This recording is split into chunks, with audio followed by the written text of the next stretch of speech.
Good morning! Ito po tayo ng pang-breakfast, saka pang-baon na rin. Ginisa ko lang po yan sa bawang sibuyas, tsaka nilagyan ng paminta, asin, tsaka magic sarap. Wala po itong pangalan na ulam. Gawa-gawa ko lang po ito. Lagyan po natin ng tomato paste.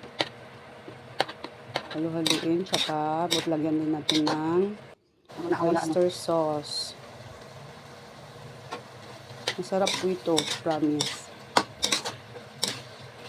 Nag-iimbento lang po ako ng ulam. Lagyan po natin to, dagdagan natin to ng tubig. For cubes. Para karoon ng sauce.